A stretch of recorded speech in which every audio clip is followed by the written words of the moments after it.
Welcome to the Sport in Crypto podcast, where we talk to leaders at the intersection of sport and Web3 on their journeys in this weird and wonderful space. Today, I'm joined by Solo Ceesay, who is the co-founder and CEO of Calaxy. How's it going, man? It's good, man. How are you? Thanks for finally agreeing to do this. We got you in New York. Oh man, yeah, I'm excited. I appreciate you for reaching out. It's going to be great. Why don't you begin by telling the audience a little bit about what your energy is focused on right now with Calaxy? Yeah, absolutely. So we've been building for a number of years. I founded Calaxy with Spencer Dinwiddie of the Brooklyn Nets. He's actually down in Miami right now. They got an away game, so he couldn't be here. But no, I founded Calaxy with Spencer Dinwiddie back in 2020, and our main focus was trying to reinvigorate or rebuild the creator economy. We wanted to create better avenues to creator monetization and allow content creators of all different types, not just sport, but to be able to monetize themselves. And, you know, our journey really starts even before that with Spencer's contract securitization. He became the first NBA player to tokenize himself. And we saw a better or an even bigger opportunity to help different types of creators tokenize themselves, and we went with more of the utility model, just given that securitization and the regulatory landscape had been ever changing at the time, and so we saw an even bigger opportunity with things like Cameo blowing up, things like Patreon, OnlyFans, all these different types of creator first platforms. We thought we could build a better, more efficient social media model that allows content creators to sell experiences to their fan base and monetize themselves as the asset versus kind of being used as the asset in the world of Web2. And so, that was our main focus. And we've been happy to, have made all the progress that we've had over the last couple of years. We launched in August of this year, and it's been a great process ever since. And just trying to find and hunt for product market fit. And how's it been going since the launch? Oh, it's been great. Like, honestly, I think one of the biggest surprises of it was really how other people viewed our product. And I think you have a very good idea of how people will receive it, but you never really know until you ship a product. And so what we did is, it's been great. We've had overwhelming support. We've built on the Hedera network, which obviously the HBAR Foundation is a proud sponsor of this podcast. So we love it. Shout out David. We've been working with them for a number of years, and, the community that's been behind us and been able to support the project in the early days have been great. We shipped just an MVP. So, it's a high functioning MVP. But it's been a great process really getting to understand what people are, asking for. And, I think a lot of people were comparing it to X upon launch, which was great just because, there's not really many crypto, consumer facing applications that you would even think to compare to the ones we use today. And so I think it shows the level of work and focus that we put in, and that we didn't rush a product to market and wanted to ship the best product possible. Before we get into that a little bit more, for you personally, your journey in Web3, what sparked the curiosity? What was the light bulb moment for you? Honestly, I talked about this on an interview not too long ago, but Spencer brought Web3 to me. So I was an investment banker. I went to Wharton. I had African parents. They were like, you gonna get this degree. They weren't playing. You go get this degree and you go get yourself a nice job and you're gonna make money and send it back home to your parents. But they thought that, I had worked very hard in pursuing a career in financial services, worked in an investment bank for a number of years. And so when Spencer came to me in 2017 being like, yeah, dude, the financial system you work in is deeply flawed. And I got a project for you. Are you interested in crypto? And I was just like, yo, this dude is crazy. And he fell on a lot of swords, to be honest, because he was early to the space, but he was definitely a pioneer, and we learned a lot from those experiences. But him and my older brother are best friends. And so they've been like my older brothers. Depending on the day, they can be my younger brothers. Just depends on what they want to be like. But my brother was really the dot connector, and we started working on that contract securitization, and that kind of paved way into a broader interest, finding a way to use the skills that I've learned over the years to try and affect change in the entertainment industry. And, with a lot of our friends being in that sports adjacent world or entertainment industry, it seemed like a great opportunity to build. And that was a bit of a watershed moment. I remember seeing that headline in 2018, maybe 2019? 2019. 2019. Do you want to explain to the audience what exactly happened then and how it went down and why it was such a big headline? Yeah, I mean, basically, there were a lot of concerns about the incentive issues with pulling off a contract securitization. So there were a couple different structures Spencer had to put in front of them before, he was able to ultimately get the green light and successfully do so. And so, yeah, I mean, but you also got a, context set for back then, like the concept of an NFT didn't exist.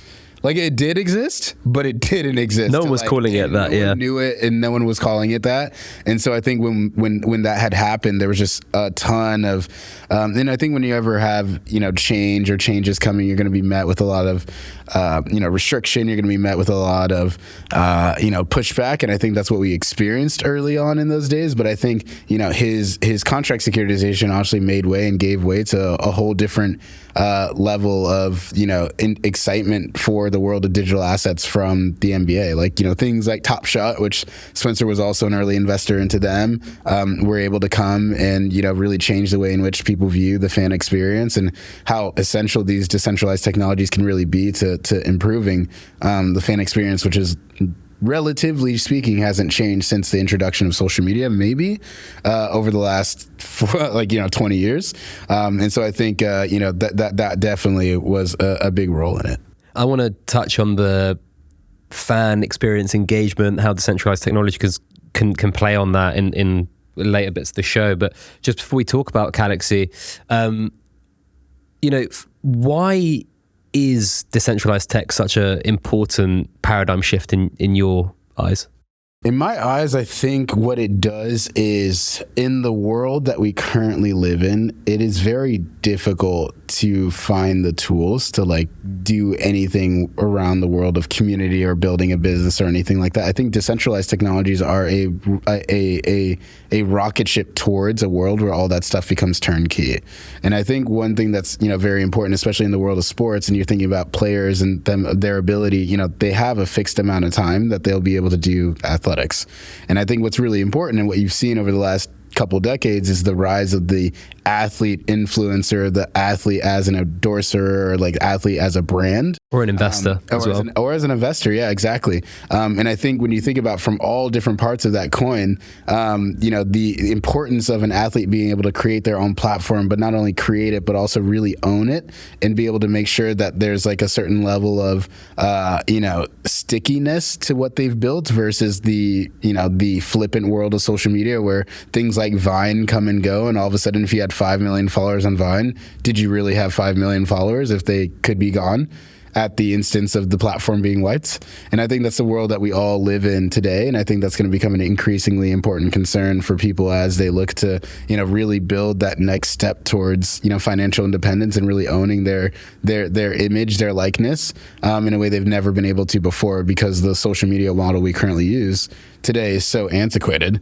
And the ways in which traditional social media platforms monetize themselves through ads and whatever that might be, make it very difficult for them to create incentives for creators to actually want to be able to make money on themselves, versus making money for the platform. Vine's a great example, but also the algorithmic nature of these platforms means that even if you do have a 5 million following, you don't reach them. You don't reach them, or it can change on a dime. So your content was reaching 1 million people, now it reaches 100,000, which is really difficult. Correct. I mean, you're absolutely right in that. And I've talked about this a little bit more, and I think there's so much to do there. But if you really think about the world of social media, it's a playground, right? And social media apps and social networks are meant to do what? Connect people, right? You can have, many different types of relationships in this type of world. And if I like to, create an example, the world of social media is that ultimate playground. And it was great. People were having fun. This is back in 2013, 12, 14, whenever, when Instagram first came up. That was probably the golden age of social media. And just like a bunch of altcoin charts, that might have been the best. That might have been the best it ever was. But I think when you think about a social media platform and the way in which you got to monetize is through the introduction of ads, you're actually ruining the concept of what you're trying to build, which is connecting people. If the only way you can monetize that is through putting ads in between those connections, you're creating a product that's getting less and less or getting more low quality, or it's losing its quality over time, right? And I think that's kind of what's happening. And so people want to end up leaving because it's not as fun. That's why Instagram and everything that we use today is not as fun as it used to be. And so what do? They create algorithms that make it very difficult and punish people who try to leave. Right. And so I think it's one of those things where like things like, shadow banning, which do exist, and like, algorithms that just change the way your content is received by the ultimate audience is so implicative on like what your end all be all bottom line might be. And to build a business on that type of flippant structure is going to be very difficult. And so like back to kind of what I was saying is like, I think decentralized technologies create a turnkey solution for people to easily build things, reuse things that have already been built for the community, and really own the things that they build. Yeah, and we're seeing a lot of social media platforms go for subscription models, and the way they try and push you to subscribe on a monthly basis is by putting more ads in front of you I've been noticing it with YouTube a lot, for example, in the last 3 months. I'm not a premium subscriber because I don't watch that much YouTube content. But when I do watch a 5-minute video and there's 45 seconds worth of ads, it's crazy. And there's got to be a better way to build a model to make money. Right. And I think that's just a reality, is that social media needs to be reinvented from the ground up. And I think the ways in which you monetize a network need to be very different. And so for us, even things like Calaxy, we view ourselves as not necessarily a social network, but we also don't view ourselves as like just a creator marketplace. We don't view ourselves as just a non-custodial wallet. We're kind of all of these things. And so like, I think it's one of those things where when you create that type of environment where, you have a non-custodial wallet, so assets can come with you, ownership can come with you, it can be verifiable, it can be, all these different things. You bring that kind of, out of the box, and you bring a network of those types of people, and you kind of connect them via a network or a social network, and then you have marketplace capabilities. You kind of create this perfect recipe for value transfer to be instantaneous and easy between people, and the value can kind of be, easily preserved between, the people on the network versus, it being the network being compromised by the constant pursuit of more profits and more ads, et cetera, in the traditional social media model. Let's dig into Calaxy's business model, the operational side of things, and also the feature sets that set it apart. Why has blockchain become such an important part of the narrative for the product that you're building? Yeah, absolutely. So I think the best way to think about Calaxy, especially for this audience, which is great, supporting crypto, is that it's a non-custodial wallet that does things. And so like what we mean by that is, most non-custodial wallets that we use hold your money, and like maybe you can use them for DeFi, various DeFi activities and things like that. But when it comes to the average person, all it does is hold your money, right? And if you look at me and I think about the biggest opportunity in crypto, it's really solving that UX problem of like, how do we move assets on chain with it being a headache? And so we thought that a peer-to-peer network where people were connected by things like wallets is the most efficient way to transfer value, and that could very easily be applied to helping a creator get paid. So it's like a fan, creator, 2 wallets, easy way to exchange value. In exchange for the value or the money, you're getting that experience and kind of creating that paradigm. And we think that the easiest way to do that or become a bank out of the box is through the use of blockchain technology, which allowed us to build things quite fast, which is a lot different than other marketplaces that exist, where you have a lot more bureaucracy, you have a lot more moving pieces that actually need to work together for it to work. So you have endless operational downside and risk too. And so I think for us, that's kind of, why the blockchain aspect of it was so important, because out of the box, or Hashgraph was so important out of the box, is because it allows us to do things like build a marketplace relatively seamlessly. And then in terms of what makes Calaxy super different is that, it's not just one of these things, it's all of these things. So like a lot of social platforms allow influencers to sell subscriptions, which is cool, but that doesn't really work if you're Spencer Dinwiddie. Like, do you think he's making content that's going to live in, like, he's not a content creator, but he might get on a video call with somebody or a fan or give them a jump shot lesson and actually monetize that. And so Calaxy is kind of that hub or that catch-all where you could basically productize anything and sell it to that end user depending on who you might be, so you can context set it. And then also, the aspect of even being able to, set a minimum threshold on custom bids and, have your fans set the context for what they want. And if you're Travis Scott, maybe you set your price at $5,000 or whatever it might be, and like somebody could actually ask you to perform to your, at their house, and you could say yes or no. But essentially, that's kind of what Calaxy's, secret sauce is ultimate customizability, and we aim to, have it be something, have it do something for everybody. And on the creator side, what's the reaction been like from their end? What are some of the feature sets that some of these people have been wanting, demanding? Yeah, no, absolutely. I mean, I think our feature set is direct in direct response to the creators that we've known, and I think one of our biggest superpowers is that we're so close to it. Spencer being an NBA player, myself having a background in sports too, having played Division I sports, I have friends that have made it to the league, and I have friends that are entertainers, et cetera. And so I think all of those things together, really helped inform the product that we ended up building. And a lot of people don't really get that type of insight. And I think that's the best reason why, or the most important reason why, the customizability of Calaxy, came out in the end product, is that was what we were, that was voiced to us a lot, is that there were so many different types of creators that were like, oh, I would love to be able to make money off of my fans, but there are no tools that actually allow me to offer experiences that make sense for them. If I'm, not a, with all due respect, if I'm not like a celebrity of yesteryear, or like an A-list celebrity or whatever, Cameo may not make sense for me, right? Like if I'm a TikToker that has a couple million followers but not like nationally recognizable, you're not going to make money on Cameo. So like that doesn't really work for them. But at the same time, you may not be the type of person like Spencer. He's not going to create a Patreon account and start posting content on subscription, right? And so I think we just wanted to create a product that works for the entirety of the creator economy with no bounds.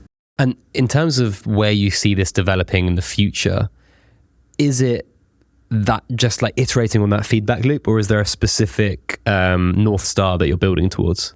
I mean, I think the feedback loop is really important, but I think the world of, Calaxy is being built as we speak about it. And I think that's kind of, our main goal is to obviously find product market fit as fast as possible. But, there's a lot there when it comes to the ultimate, the end all be all. Like I want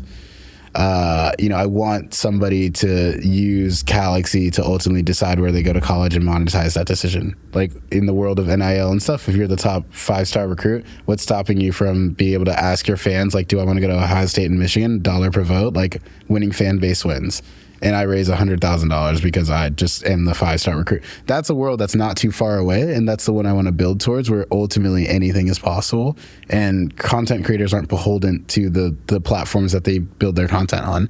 And I think it's just the most crazy concept to me that like the social media model that we currently live in is just so one-sided in terms of the net benefit of who's really benefiting. How do you reconcile the fact that some of these creators have content flowing on different platforms, and obviously there's not the ability to kind of like plug and connect all those things together? Is that issue something that you're thinking about as a platform as well? Yeah, I mean, I think that's always the case, and I think the best way to answer this question is that I think every single application or new tech product, especially nowadays, it's so much more difficult than it probably was 10 years ago. And I say that to say is because I think you have an attention issue these days, right? Like we have the shortest attention span we've ever had. TikTok is the exact example of why that's the case. And so I think if you ask the average person like how many apps they had on their phone, they have too many. And so I think even if you look at some studies, like I believe in like early 2010s, the average person had 30, 40 applications on their phone. Today it's more than double that. And so when you think about that, it's like every single application that you download has to serve some sort of immovable purpose for you to actually make sense for it to have a space on your home screen. And so I think a lot of it is kind of like understanding, that reality and building a tool that solves multiple needs for that content creator. And I think Calaxy does that really well, as it solves so many different needs for them. But I think the goal is like ultimately to build a product that serves the needs for a lot of different people. And I think the other one to think about is kind of the, the non-custodial wallet and like the UX issue. Like we want to build the wallet that is the wallet of the future. We want to build the wallet that people actually want to use, and people want to, check on a day-to-day basis or an hourly basis. Like, I think one thing that was super cool was Spencer and I went on CNBC and actually did a live demo where I sent him USDC on TV with the Calaxy app in our DM system. It's called Send Crypto Through DMs, or DMs with Superpowers, where you can actually text crypto to a friend. Because if I were to ask you, when was the last time you used crypto to pay your friend back for a pizza you split, when was it? Never. Isn't that crazy to you? Yeah. There's a multi-trillion-dollar asset class. The best use case for it is peer-to-peer payments, not NFTs, peer-to-peer payments. And no one's using it. Yeah. Dude, it's the craziest thing to me. And it's one of those things where, like, if you think about it, we don't have a Venmo-like product in the world of, crypto. And I think that's kind of like our goal is to really, really improve that UX issue. Your wallet should be able to call your friends. Your wallet should be able to make you money as a business. You should be able to, build a business on top of the wallet that you own. Your wallet should be able to be, the beginnings of what ultimately could be DAO infrastructure. Your wallet should be able to have a social feed. It should be able to mint NFTs. It should be able to list NFTs for marketplace where other people with wallets can easily buy them. Like, your wallet needs to do things. Going back to your answer before of like, multiple platforms and managing it. It's like, if your wallet does things, then all of a sudden, like, people are going to start using them. Yeah. And I think similarly to even the creator economy issues, if your app does enough things and creates enough utility so that people keep coming back for more, I think you kind of solve for that issue of attention.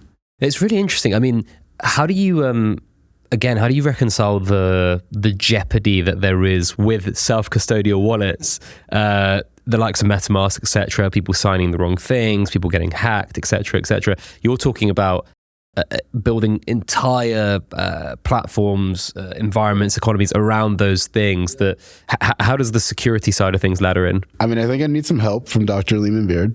I think we need that's above that is above me in terms of security, but really importantly though, you bring up a good point, and I think it's really about understanding like the niche of the market you're trying to serve.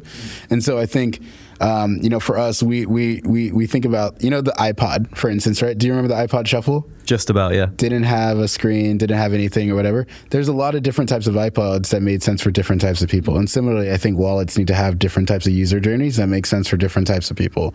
And I think if, safety and security is the most important thing for whatever these funds are going to be, custodied in this wallet, I think the wallet needs to have a user journey that's representative of that. Whereas if you're talking about a wallet that's meant to be your analog to your Venmo or Zelle account or whatever that might be, I don't think it needs to have the same, attributes.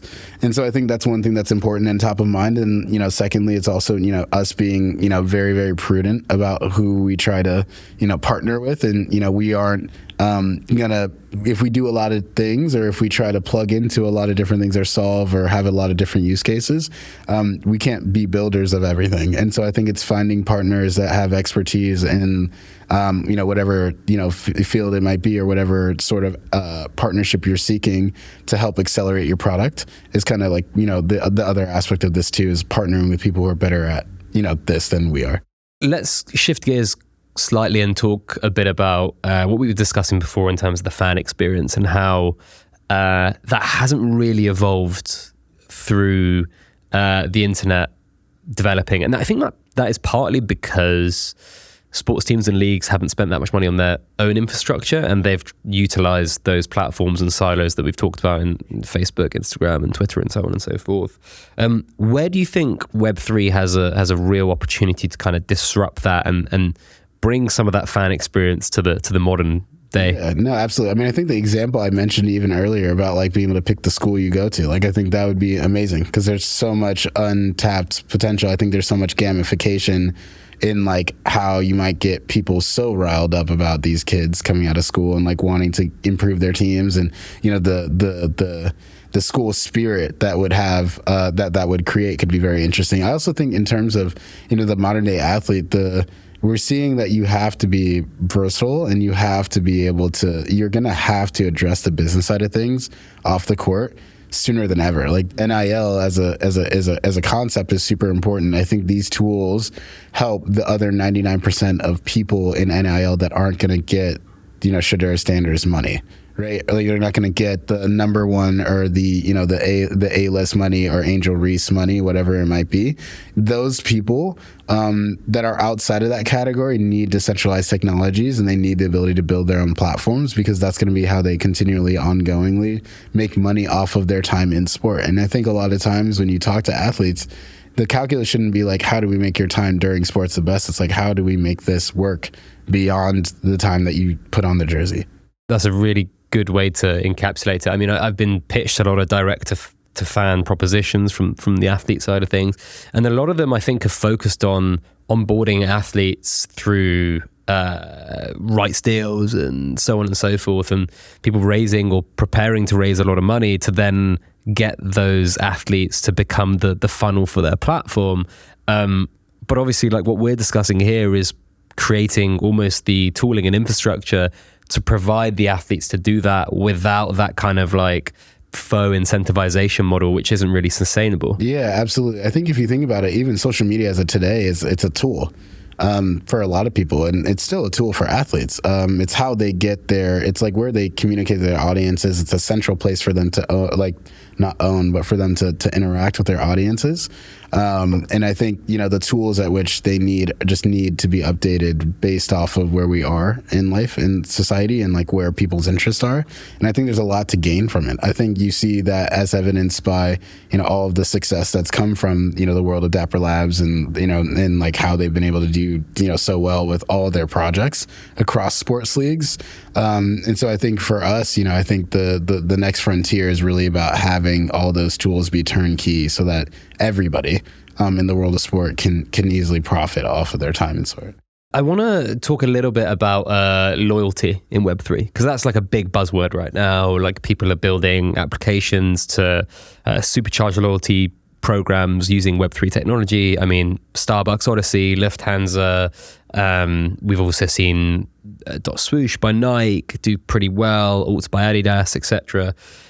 For me, I think it's crazy that loyalty programs for coffee beans are more successful than loyalty programs for like athletes or sports teams or leagues. It's pretty insane, right? Like, and Starbucks Odyssey is a great app, but looking at some of the perks and things that you can gain from that, it's another cup of coffee, or it's meeting the person who got the beans that created the coffee.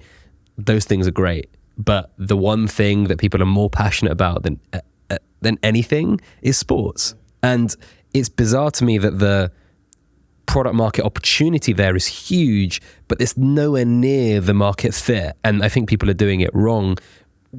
How do those two worlds collide?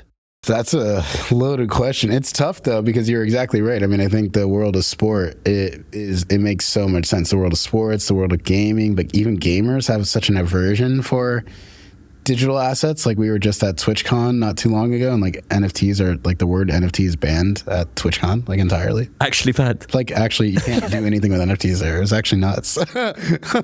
But yeah, and I think it's a lot of that, but I think maybe it also has a little bit to do with and I don't know if this is gonna get in trouble, but like the bureaucracy around sport, to be honest with you. Like I think the inner workings of Starbucks corporate, like they could probably figure and reconcile how to use this technology for their own benefit faster than, people in the world of sport or owners or like the ways in which things go down. I think it's just a longer process.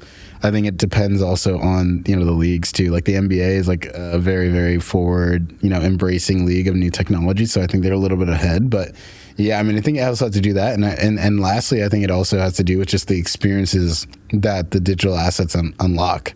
And I think people just haven't thought of like an inventive model to actually really activate it. Cause sports, I agree, it could be massive. And like the idea of like a wallet and microtransactions and finding a way to gamify the actual in-fan experience, like, I could only imagine. Things that would be insane would be things like XFL and like leagues that like not the NFL, because obviously it's like the game.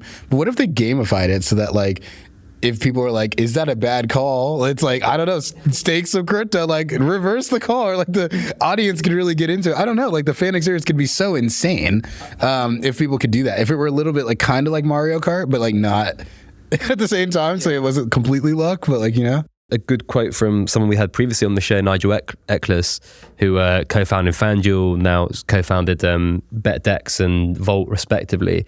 He was like, okay, Web3 games are great, but if it's just a first-person shooter, but there's NFTs in it, why is it going to be so much more successful than like Call of Duty? And it's a great point, right?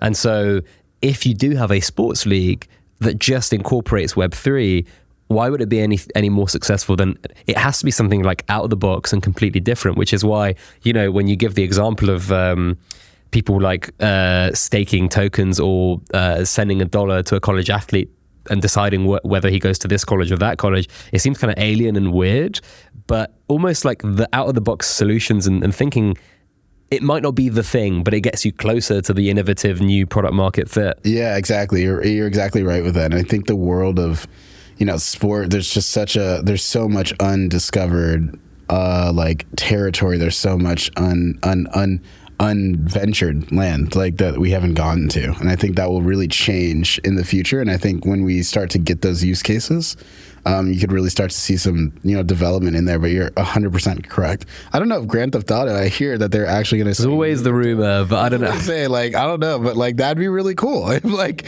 you know, you could actually do that kind of stuff. I think the incentivization models aren't really aligned for like current publishers, right? Like I think again, that's why you said a new league has to like do something, right? Because Karate Combat. Yeah, well, we're going to talk about them soon for sure. But like, you know, GTA, they sell a game and it makes them billions. Why would they risk the golden goose? Same with EA Ultimate Team. I remember reading a report where it was like, oh, they're leaving like 500 mil on the table by not having NFTs. And I was like, they're never going to risk $2.5 billion worth of revenue for an extra 500. The downside versus upside makes no sense. And walled gardens suit these publishers. But like when you have a new property or something that grows really quickly, it can be really, really disruptive. Correct. No, I mean, I think you're absolutely right. And I think you even see this with like, I believe like Reddit just shut down their crypto rewards program. I wrote an article about that not too long ago, but it's exactly that. Like I was saying that in the piece, it's like, if you're going to introduce new technologies, it has to not, because it has to create convenience and it has to do something net new. And I think they just tried to replace their old program with a crypto forward program that also was less user intuitive, right? And like that just like is a recipe for, you know, things that need to be, you know, so very much so reimagined before they're introduced to the public. And I think the irony is they have probably the most successful consumer-facing crypto proposition with Reddit collectible avatars. In the article, because I'm such a big fan, Reddit is like they're early to things. They embrace things. They do things that everyone else is afraid to do. Honestly, they sit way further on the other side of like risking $2.5 billion for 500 million. Not saying they would, but they're closer to that. And so, yeah, no, I think you're exactly right. It definitely has to introduce like some sort of net new novelty. For sure. I think we'll wrap up part one there. And before we move on to part two, I need to remind you that this podcast is sponsored by the HBAR Foundation. The most beloved sports brands understand that what fans want is simple, a reason to be passionate. The HBAR Foundation enables brands and fans to share the passion they have for their teams on-chain using the Hedera network, the most used sustainable enterprise-grade DLT for the decentralized economy.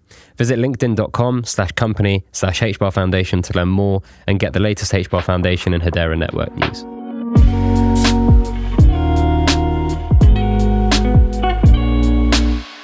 Welcome back to part two of this episode with Solo. We're going to jump right back in. So you mentioned Karate Combat. You're an advisor there.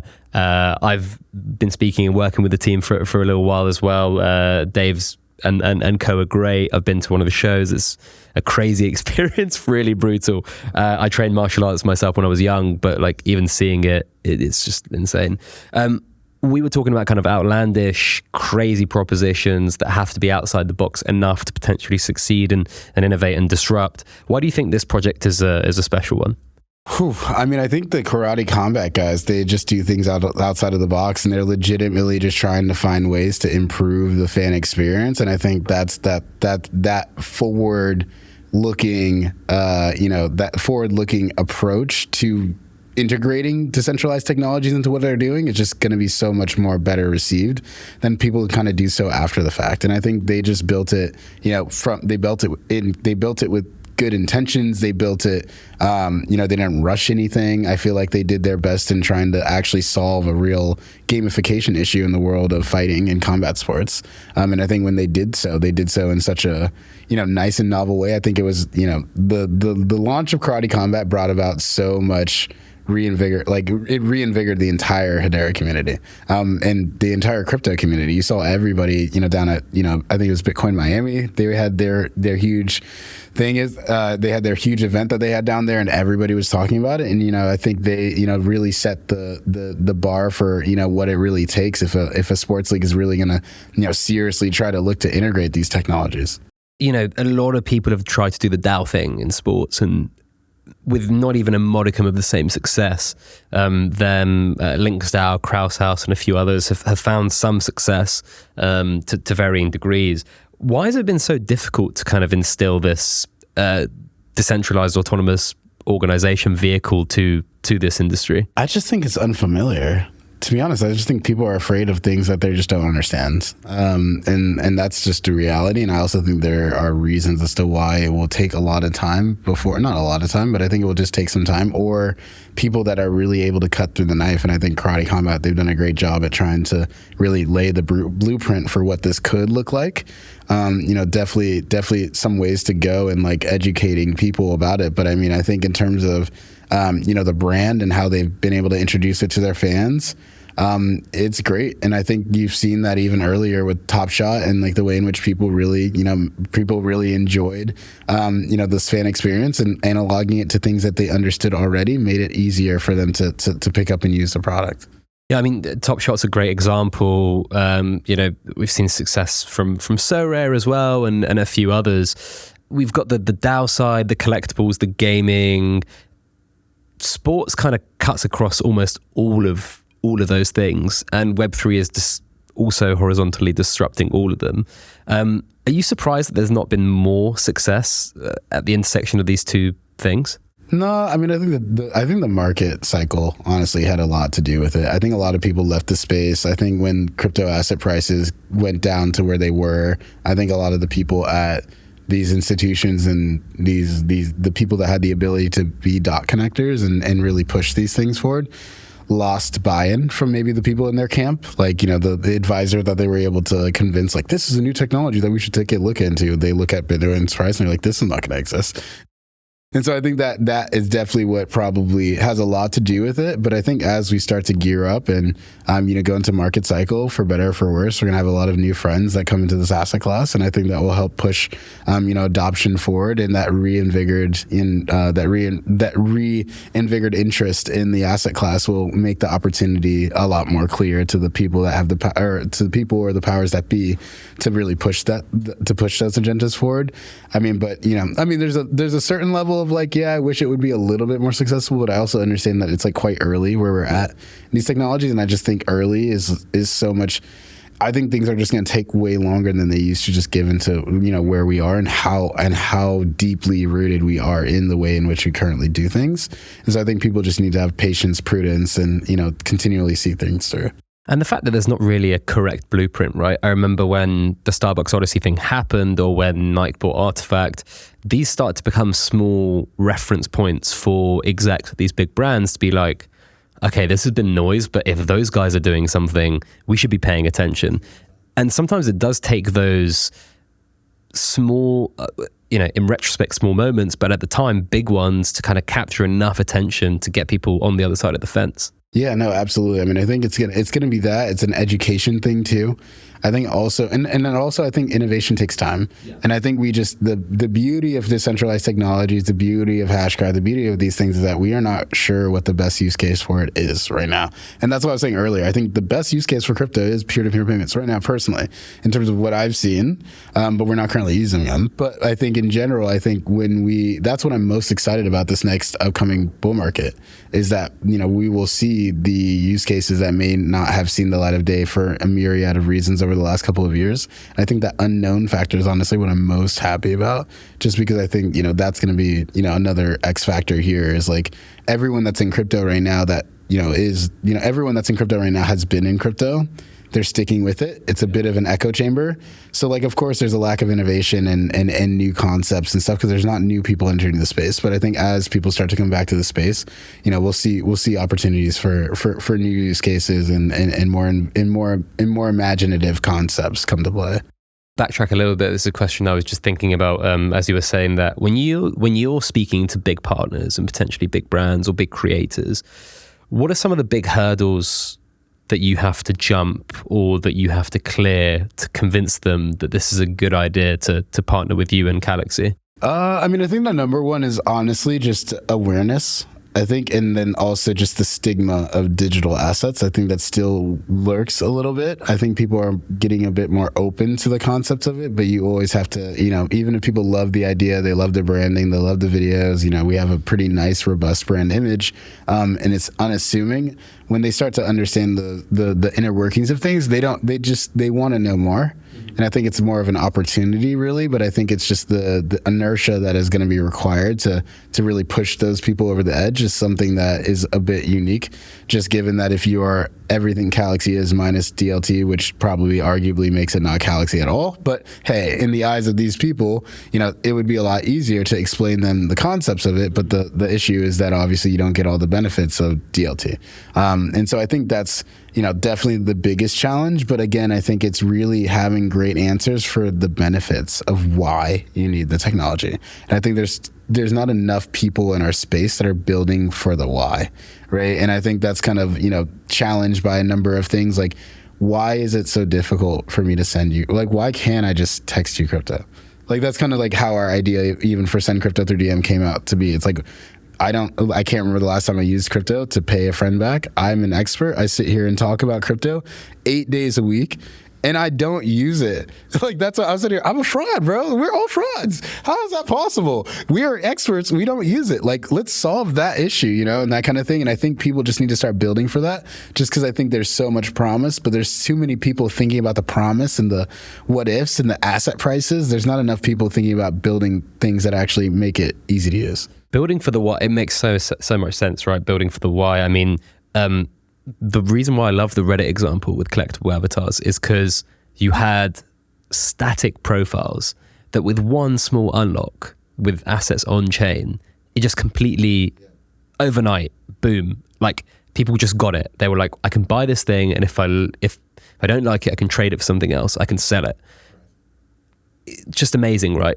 I don't think there's enough of those propositions that like the unlock is so clear to everyone. You have to explain it to someone who's never heard about crypto and they get it. There's a lot, I think, at the moment of people trying to sellotape utility and function onto the kind of digital content they've made, whether it's the same stuff that we're already doing. It's the same utility and function that we're already doing. That's nothing novel about it. There's nothing new. And so it's like, what are we doing? Like, you know what I mean? And I think we have such a creative ecosystem. There's so much opportunity. And so I think there's just a lot of undiscovered territory. And I think that's what I'm excited about is like and it makes sense. Like it's hard, dude. Like I think our space is very tough because it's like the venture money that would have been able to support some of these inventive people who come outside of this ecosystem is dried up, right? Like they don't want to buy crypto right now. And so like it's really on the layer ones to help support projects through the bear market, just because you're not going to have that access to capital that you would have had in a frothier market, right? And so I think that makes it tough. And so you see a bit of like a consistent exodus of people from the space, just given that it's been tough over time. But I think as the market cures a bit and you can kind of, the venture money comes back and you have a little bit more opportunity, there's just going to be more builders in the space. But it's very interesting because it's tough because it's like at the end of the day, no matter how, amazing your product might be, and even Calaxy included, we've had conversations and like, people may or may not be as open or willing. And there's always going to be a group of people who are like, I'm not touching that. And, that's hard to go up against. Whereas if you're completely Web2, you don't have that problem. And so I think it's a combination of that and macroeconomic backdrop that makes it even more difficult. And just wrapping up with a few questions here on kind of a bit more future gazing. What are you most bullish at this kind of intersection of sports, entertainment, culture, and Web3?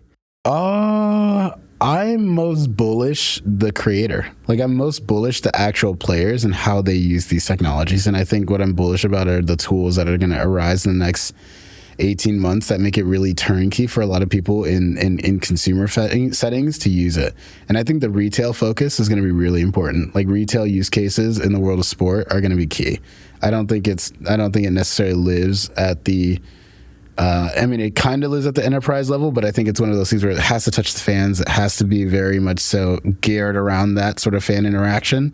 And so I think that's like kind of one of the biggest opportunities. And I think that's where the market is heading. And I think we're going to see an influx of those types of tools start to populate. And I think that's going to change a lot of things, just because you're also seeing a lot of people that are fed up with social media right now.